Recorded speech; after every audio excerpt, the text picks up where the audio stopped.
ya. Nah, Bapak Ibu sekalian, assessment itu adalah proses pengumpulan informasi, ya. Jadi informasi ini bisa informasi apa saja.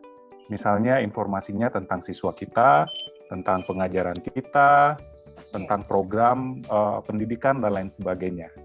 Nah, kemudian Bapak Ibu, informasi ini dapat berupa angka dan non-angka. Jadi ketika tadi misalnya assessment sama dengan pengukuran, itu tidak benar karena pengukuran itu salah satu bagian dari assessment, tetapi masih ada hal lainnya yang juga merupakan assessment. Jadi dia berupa angka dan juga non-angka. Jika berupa angka, maka Bapak Ibu tentunya sudah tahu yang mana assessment yang menghasilkan angka. Misalnya ada pilihan ganda, kemudian ada esai, dan lain sebagainya. Sedangkan yang non-angka ini mungkin yang banyak yang masih belum mengetahui. Ternyata misalnya bertanya dengan siswa saja, misalnya, apakah kamu menyukai pelajaran hari ini, apakah ada kesulitan, itu juga sudah merupakan sebuah proses pengumpulan informasi. Nah, kemudian ada juga pemberian kuesioner, itu juga proses pengumpulan informasi, dan juga ketika kita mengamati proses yang terjadi di kelas, itu juga sebenarnya sudah merupakan assessment. Nah, jadi assessment itu kembali lagi dapat berupa angka dan juga non-angka. Nah, lalu Bapak Ibu sekalian, mungkin bertanya-tanya sebenarnya informasi itu untuk apa sih? Nah, menurut Johnson & Johnson ada 3 tujuan, kemudian menurut ahli yang lainnya ada berbeda-beda.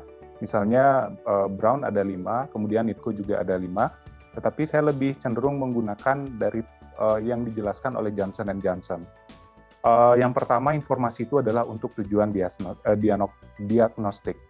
Jadi tujuan diagnostik itu adalah informasi yang dikumpulkan biasanya sebelum pelajaran atau perkuliahan atau semesteran dimulai. Tujuannya adalah untuk mengumpulkan informasi agar kita bisa mendesain pembelajaran yang sesuai dengan siswa kita. Nah, kadang-kadang kan kita suka bertanya kepada wali kelas yang lain, akan kelas yang akan kita ajar semester depan. Kira-kira bagaimana siswanya, ya. Jadi itu adalah proses pengumpulan informasi untuk tujuan diagnostik. Nah, kemudian tujuan yang selanjutnya adalah untuk tujuan formatif. Jadi tujuan formatif ini biasanya untuk selama proses, artinya perbaikan selama proses. Apakah siswa tersebut perlu remedi? Apakah kita perlu melanjutkan sebuah penggunaan teknik misalnya, itu adalah untuk tujuan formatif. Sedangkan yang terakhir adalah untuk tujuan sumatif, yang artinya merupakan keseluruhan dari apa yang sudah dipelajari sebelumnya. Nah, kemudian sumatif ini contohnya seperti final test. Nah, kemudian informasi ini juga dapat dipergunakan untuk tujuan evaluasi. Nah, biasanya kebingungan yang sering terjadi itu di sini Pak Yoga, dan Bapak Ibu yang lainnya, bahwa assessment itu disamakan dengan evaluasi. Kalau saya bisa jelaskan, evaluasi itu memerlukan assessment.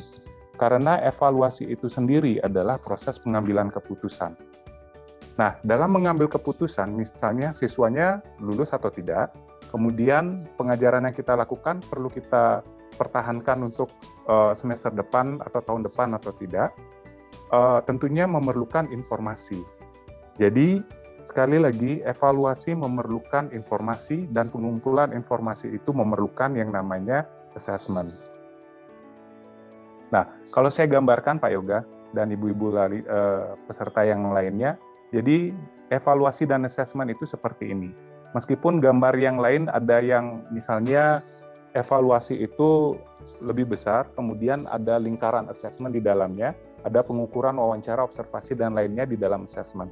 Namun saya lebih cenderung menggunakan gambar ini, karena gambar ini memiliki makna di mana evaluasi dan assessment itu saling bersinggungan. Kemudian evaluasi memerlukan yang namanya assessment, tetapi assessment tidak memerlukan yang namanya evaluasi. Ini yang saya dapatkan dari Johnson & Johnson, yang artinya ketika kita melakukan pengambilan keputusan, tentu kita memerlukan informasi. Kan percuma kalau misalnya kita mengambil keputusan tanpa dilandasi oleh informasi. Misalnya siswanya ini selama proses bagus atau tidak, kemudian bagaimana hasil belajar dia, baru kita bisa menentukan keputusan terhadap siswa itu.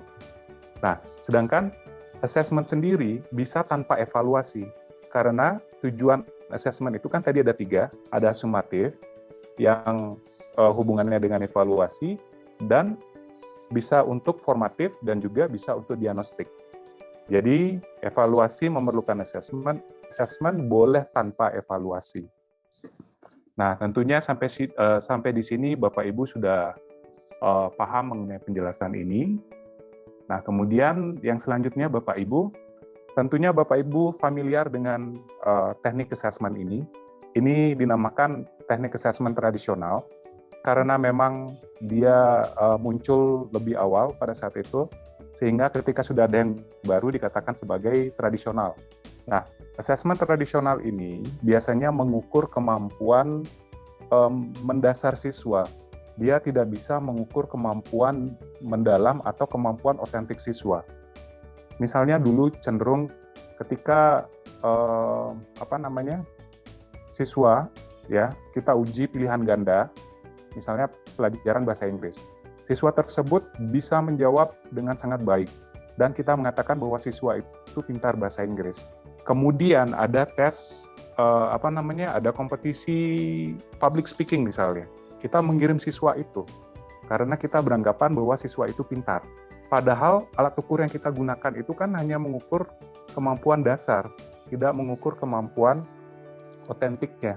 Sehingga muncullah penggunaan asesmen alternatif, karena merupakan alternatif dari asesmen tradisional. Banyak yang sudah mulai meninggalkan asesmen tradisional ini karena ingin mengukur sesuatu yang lebih mendalam dan ingin mengukur sesuatu yang lebih otentik. Sehingga dinamakanlah dia asesmen alternatif, dan lambat laun juga dikatakan sebagai asesmen otentik karena mengukur sesuatu yang lebih otentik. Nah, salah satu dari asesmen otentik ini adalah portfolio yang akan saya jelaskan di sini, tapi dalam bentuk digitalnya yang disebut dengan e-portfolio.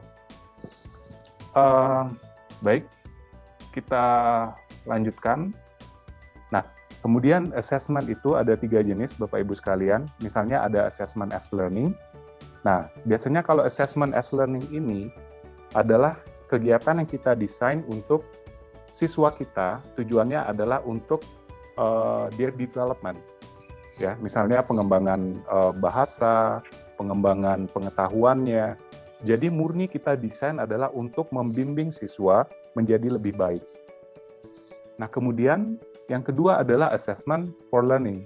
Sebenarnya ini untuk kepentingan guru, karena ini memberikan informasi kepada guru, apakah siswa ini perlu remedi, perlu ditambah kegiatannya, atau bagaimana.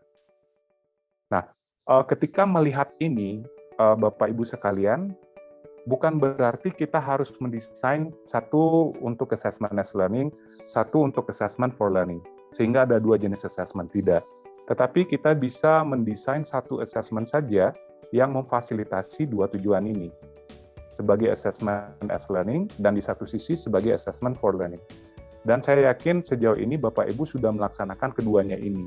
Namun mungkin banyak juga yang belum tahu mengenai apa sih assessment as learning dan assessment for learning itu. Nah, kemudian yang terakhir ada assessment of learning, yaitu untuk tujuan evaluasi tadi atau pengambilan keputusan. Nah, e-portfolio yang akan saya sampaikan ini Bapak Ibu, tentunya akan memfasilitasi assessment as learning dan juga assessment for learning. Namun bisa juga kita modifikasi untuk mencapai yang namanya assessment of learning.